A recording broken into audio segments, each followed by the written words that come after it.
Thank you very much, sir. So, like always, I sit in the auditorium and I take notes. So, I took notes. So, whenever Dr. Kamath is teaching or when Dr. Ipan is taking a talk, I am always taking notes. So, sir, today, Dr. Ipan, and we've always been discussing this. So, today we have to debate on this. So thank you very much for giving me this opportunity, and thank you for making it so clear that where should we use plasmapheresis. That, as Dr. Ipan said, that India doesn't have the facility for transplant everywhere. Patients who are not having renal dysfunction probably should not go for CRRT, and patients who are not on ventilator, acute liver injuries, ACLFs, rodenticide poisonings, I would like to add Wilsonians, and other drug-induced liver failures, phosphorus. These are the places where you should consider plasmapheresis. But from the point of view of an intensivist who is in the ICU managing ventilated patients and those who did not require ventilation and under observation, I have had the practical experience of using both, and I found that CRRT was more doable, and I'd like to give you my viewpoint. So if I was to choose between the two of them, honestly, I would go for renal replacement therapy. And for that, I would like to take you through two cases. So this is a 39-year-old lady who presented to us. She was referred to our hospital, and ours is a transplant referral center. So she had jaundice and altered sensorium, and when she came to us, she was on face mask. And her bilirubin was around 12, an INR of 3, and she didn't have any renal dysfunction. She was hemodynamically stable. So in this particular patient, I think if we are intervening early, so you would want to go for plasmapheresis. But we waited because we're not so proactive. And she had a donor also. So the etiological workup was started, the standard medical therapy was started, and all the clearances were being done. And we would like to observe which way the patient is going. So if the patient has deteriorated and we've had to secure the airway, we have no other way of monitoring the patient now. What are the parameters that we're going to look at? And we got an ammonia of 302. This was an hepatitis A related. So in this patient, I put this patient on CRRT. I mean, our team put the patient on CRRT, and I feel that it is quite simple to manage a CRRT. So as a result, we saw that this patient was deteriorating and was not doing so well on CRRT. And we got a window where when she started dipping, we could take her for transplant. And exactly your point, actually, that if you do not have the facility for transplant, what would you do anyways? So at least we know which way the patient is going. And since this is a transplant referral center, we could take this patient forward. Now, another case to refute, I think I will make my point clear here. So this is a patient who was a young boy, and he had acute viral hepatitis. He came to us with a history of fever, pain, vomiting, and urea also. And when we saw him, his bilirubin was very high, 20, and his creatinine was reported to be 11. And we were anyways told that he wasn't producing urine. And his ammonia was 560. So in addition to standard medical therapy, I would want to know, I mean, you already said would put the patient on CRRT. And so through this case, I would like to illustrate how we got this patient to improve and tell the family that this patient is recovering and this patient doesn't need a transplant. Because when he deteriorated and developed ARDS, there was no role of FFP there. Nobody could say that, this happened because we put the patient on plasmapheresis. This happened because we gave them so many volumes of FFP that he developed a trally. And this patient had gone into ARDS. We put the patient on ventilator, and his renal function was not so good, but his INRs were improving. So after a point in time, we could feel that this patient is improving, and we can take this patient forward without a transplant, so the family could be told the transplant is not required and he's improving. It'll take a while, but we'll get there. And we were able to discharge this patient as well. So should I go on, or have I made my point? Okay. So we know that ALF the survival has improved with medical management. And two of the things which are in the armamentarium of every hepatologist and intensivist is CRRT as well as PLEX. But what still kills them It's the cerebral edema. And cerebral edema is linked to ammonia. And ammonia causes raised ICP, brain swelling, and death. And how do we tackle that? We've seen that as the ammonia rises, the encephalopathy increases, the risk of herniation increases, and there's possibility of death. So we only have this, and it doesn't work as much. And in renal dysfunction, again, you don't get to use it too much. So early institution of CRRT is what I would advocate in these scenarios. And this came with work on inborn errors of metabolism and urea cycle disorders in children. And from there, it was extrapolated. And we have reports from all across the continent. And this was the initial work by Julia Wenden team, where when they initiated CRRT, they showed that with progressive work, the patient's ammonia level drops. And this was a paper which I was witness to when I was visiting and observing over there, where they give the opportunity to liver patients who needed CRRT, they felt, and they applied it in their patients, and they did realize that with progress, with 1 hour, 12 hours, 24 hours, there is improvement because there is filtration. And this correlates not only with what you talked about, which was the rate of filtration, but it also correlated with urea levels, which are easy to monitor. You can do a lot of blood urea levels. So when you repeat them, you get an idea whether the ammonia is clearing. And if the patient, like in my first case, if you would have noticed, the ammonias were really not clearing, that was an indicator in itself that this patient is not doing well. It's not necessary that every patient who's put on CRRT will definitely have the ammonias cleared off in 12 hours or 48 hours. But that in itself is a poor prognostic marker. Now, this is a paper from the US ALF group where they've analyzed their work, and they've shown again, and this is a recent paper by Dean, where he talks about the degree of hyperammonemia and being associated with worse clinical outcomes, including high-grade encephalopathies and lower transplant-free survival. And CRRT use at day 1 was, like early institution, was associated with lower 21-day transplant-free survival, was associated with lower transplant mortality when it was instituted early. Now, similar reports from Japan and similar reports on pediatric work, and they in fact say that for every hour of delay, there is increased likelihood of mortality, and inability to reduce ammonia within 48 hours, it confers poor prognosis. And this is a meta-analysis, which again reiterates and puts all the studies together and talks about how the survival is improved, and the transplant-free survival has also improved with CRRT. So I would like to say that everybody is using it across the world, and they are finding it to be of use. So now coming to plasmapheresis and what I feel about it and my personal experience. So with Larsen's study, we were all very excited when it came out, and it talked about high volume plasmapheresis causing improvement in transplant-free survival, which was what we needed.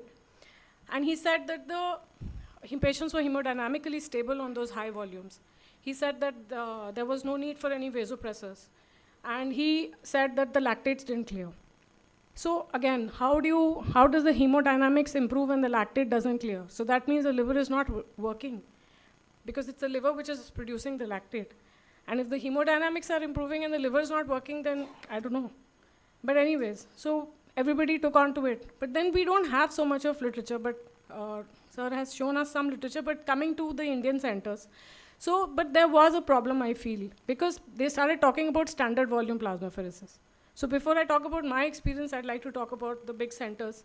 So this paper by Rakhi, where very small numbers, but again, she's not compared with CRRT, she's compared with standard medical treatment. So and so on. So they had a problem. That's why they moved from high volume. So high volume had a problem, and this was, this I'm quoting from Anand's paper. This is from AIG, Anand is from our group. So clearance by plex is inversely related to exchange volume. So on one hand, when we say with the filtration and use high volume, there should be improvement, he's actually writing with higher volumes, there is decreased efficiency and higher chances of transfusion-associated complications, which everyone knows in any case. You give so many bags of FFP together, you do not even know which one the patient reacted to. And this is a practical problem we face. And volume overload. And he has also written, it may worsen cerebral edema. So they went to standard volumes. So people went to low volumes. So there was a problem with high volume. And if you look at his paper, he's again talked about Wilson's, rodenticide, DILI, And all these etiologies where it worked better. And again, he's looked at patients who were not ventilated, perhaps because only 16% had cerebral edema, and the mean ammonia was 79. And of course, no AKI. So we're looking at very stable patients here, and like you said, early initiation, perhaps. But again, this is, we need a head-to-head comparison, perhaps, of the two. Now, Plex, as I said and Sir said, huge volumes. So we know every bag costs. Every bag, we do not know what caused the reaction. Was it allergic reaction? It can cause Charlie. It can cause TACO. It can cause infections. And there is a lot of team involved. In our hospital, we use it. We use the centrifugal one, like you said. We have a team. We have a technician who's running the machine. And we're supervising, we're managing. And again, now talking about centrifugal and membrane, we also must understand CRRT has different methodologies. You have convection, diffusion, filtration. So all these things are applied depending on the status of the patient and the requirement of the patient. You could be using convection, whereas the solute transfer occurs by entrainment. And you could be using diffusion, where there is, and you could be using a combination. And you can do ultrafiltration, where you're filtering out the extra volume as well. So CRRT helps. It reduces cerebral edema. It lowers the ammonia. There's gradual correction of sodium. And the temperature can be managed better. It also manages renal dysfunction, which is very commonly seen in liver failure. We see it to the tune of a third of our patients will have some amount of renal dysfunction. It removes, it manages the azotemia, and all of this with hemodynamic stability. So I would like to summarize by saying that definitely plasmapheresis is an option. It can be considered in select etiologies and select places, and there's a huge experience coming from Dr. Ipan's center, which we are all reading. And in certain patients, perhaps there is a role of dual therapy, although in my experience, in sicker patients, it becomes very difficult for the patient to tolerate both the things being applied together. But overall, in sicker patients, hemodynamics are better. There is less incidence of sepsis with CRRT, lesser resource utilization, and the most important thing, you can observe the course of the illness. There is no interference with the INR, the prothrombin time, which is the crux of the matter. You do not know which way your patient is going, except looking at hemodynamics and SIRS and sepsis and, So if you're monitoring a patient with liver disease, you must see the INR. So that is the one main reason why I think that we should give CRRT a chance and look at which modality of filtration, convection, diffusion, which is the one which the patient can tolerate. And for that purpose, initially, involvement of the nephrologist is perhaps required. And there was a huge resistance. So when we were trying to procure CRRT machines, I struggled from 2008 to 2013 to get the clearances for CRRT machines. And I think if you try it, it's a good modality. And I would like to conclude by saying whenever you have hyperammonemia, perhaps because of the risk of increased cerebral edema and hypertension, these patients should be considered for CRRT. And my data, of course. So from 2017, this is from Max Saket, New Delhi. And ours is a transplant unit, and we have a liver ICU.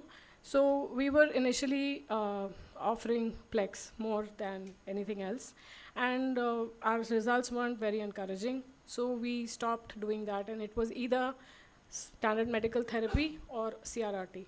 So the patients who did not receive either, they had better outcomes. As you can see, I've written, but these were the patients who actually, a majority of them were not ventilated. They did not, they were, when they shifted to the ICU, they improved. I think thank you very much. Let me express my ignorance by asking both of, I won't ask you a rebuttal. Is it really necessary? Then let me put one question to you. Can you come on to the dais so that we can see together and how you fight that? Okay, given opportunity, if I have both the units, a CRRT and then the blood bank supply me enough of plasma, you say I don't want this one, I want these two, or I will only pick up one. Because you seem to be expert in saying I'll do CRRT. Epan has a huge experience of using plasma exchange.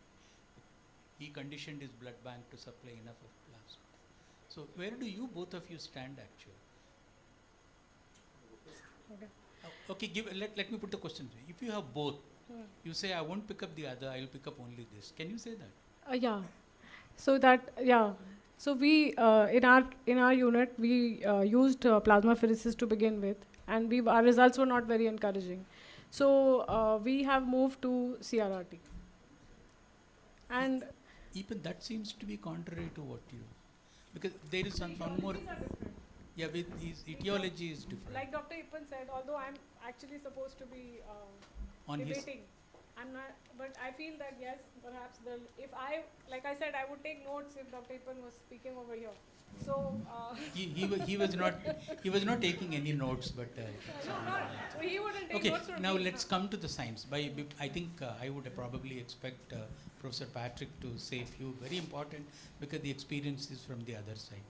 By the time you understand the questions, can I ask Patrick to make it?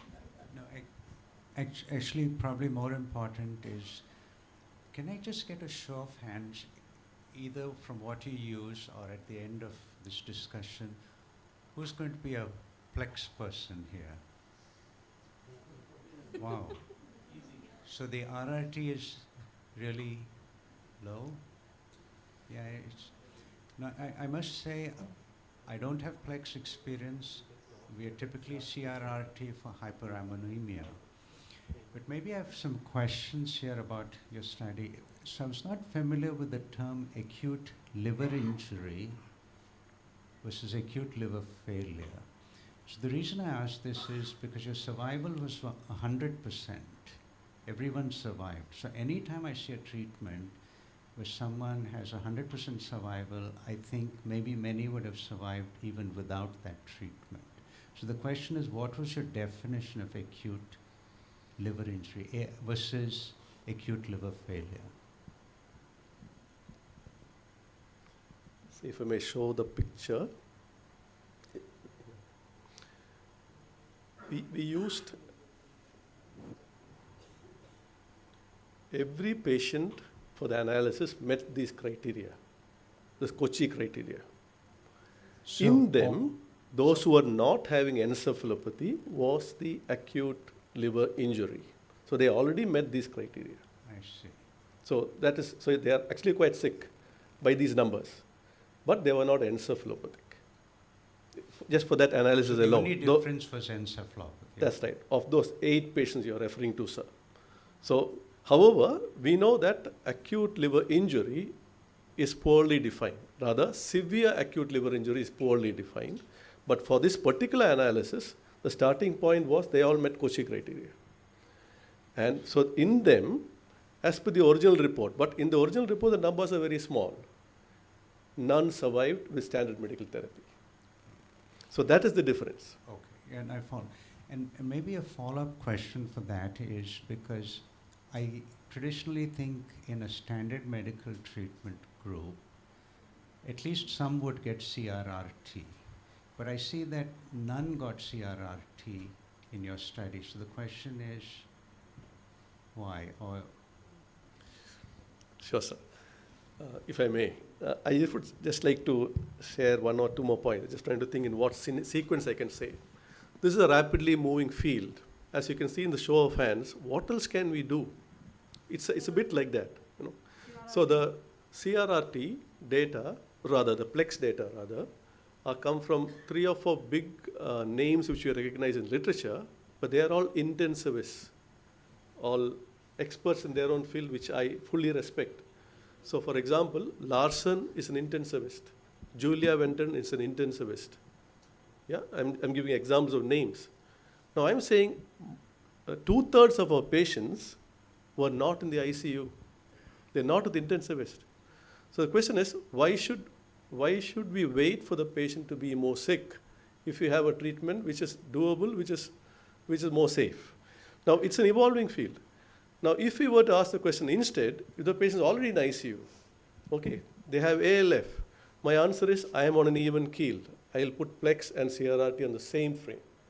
So what do we do, sir? First, I have the data here as well. Let me go over that. Here in the data set, in the ALF, there were 57 patients. We did Plex for 57.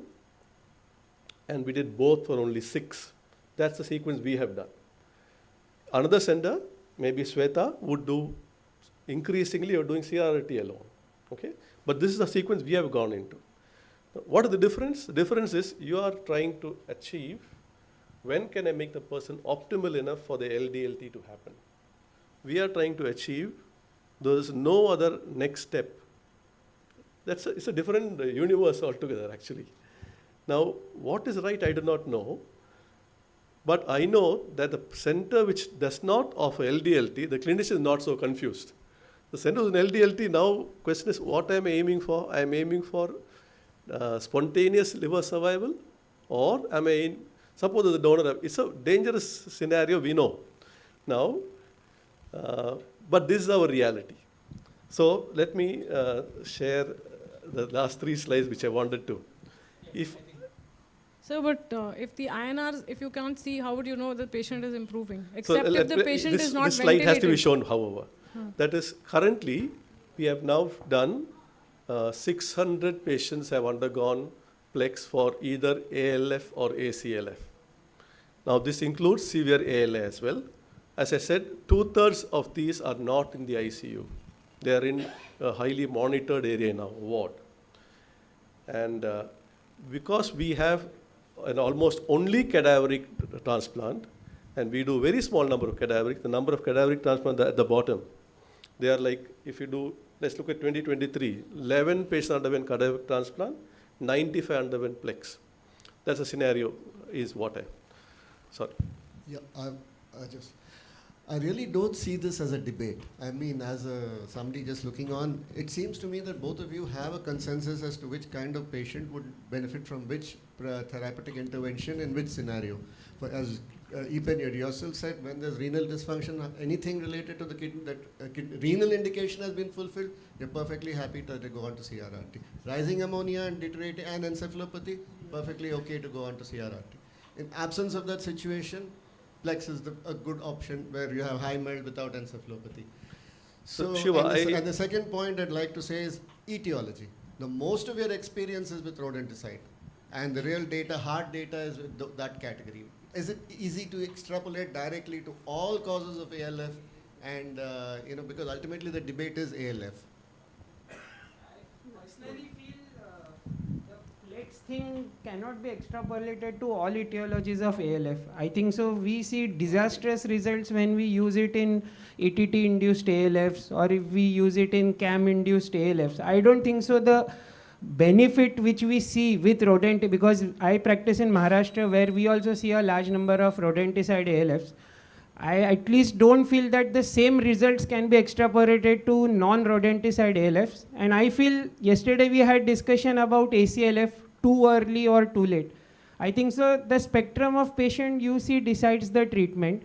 If you see in the so-called APA-cell definitions, that spectrum, too early kind of ALF, I think so plex may be better. But if we see in the ALF where significant hyperammonemia and raised ICT has set in, then I think so CRRT initiation will be a better strategy. Yeah. Maybe last question or comment from here. Right. Not in support of EPIN. I think we've been using Plex for the last 5-6 years, and we've done more than 100 patients. So I think our observation, I think the patients who come to us is, we are both a transplant center, and also we do a live donation as well. So what we've observed is the ones, that because of financial reasons or lack of donors, whom we were not able to transplant, the patients who we lost were the ones that they succumbed to sepsis. That's what we observed. So the question for you is, Epen, have you witnessed that the ones who have survived and who hasn't survived, well, there's a difference in the infection rate? Because, Journal of Hepatology wrote an editorial saying that 2024 liver failure is a curable disease. Is infection, right? Yes. Okay, because I think have you seen that? Yeah. Was that a difference? Probably yes. Yeah. So if somebody has infection, we wouldn't plex. Yeah. Okay. That's But you ask how many got infection, we have not analyzed that formally, I said. But it's a contraindication for us. So that's what I called as plex eligible. That means it's truly not comparable with the Amrita Kochi criteria. They had nothing called plex eligible.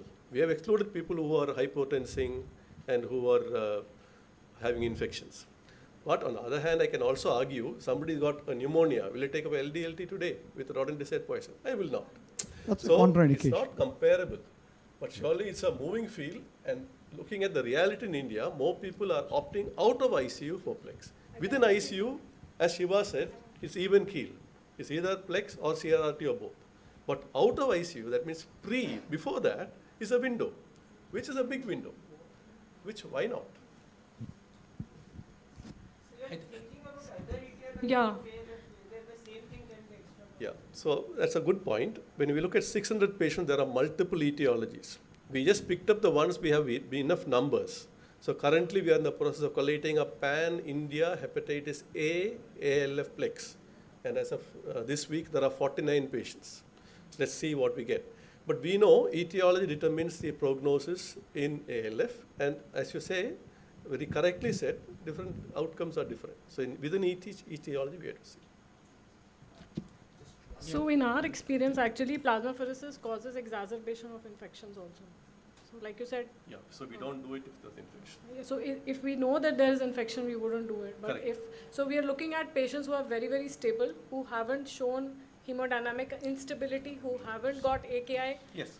and who are not ventilated, and we are trying to intervene early. So like all the papers are talking about CRRT, plasmapheresis versus standard medical treatment, while we are debating CRRT versus Plex.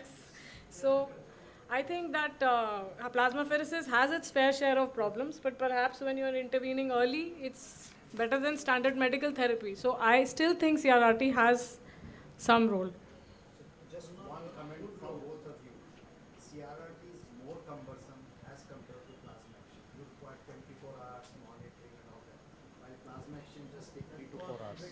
Actually, it just goes on. There is hardly, it's only the initiation where you really have some intensive involvement. It's not just goes on because you require one dedicated nurse, one technician, while plasma exchange is just finished in 4 hours. No, and it can actually- be done with a peripheral line. You don't require even a dialysis line.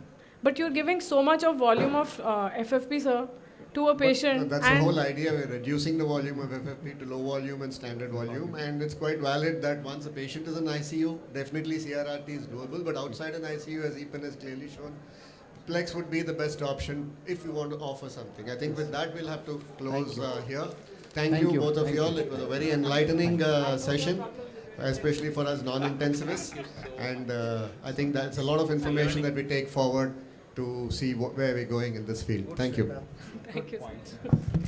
Thank you to our expert debaters and chairpersons for a lively and informative discussion on therapeutic plasma.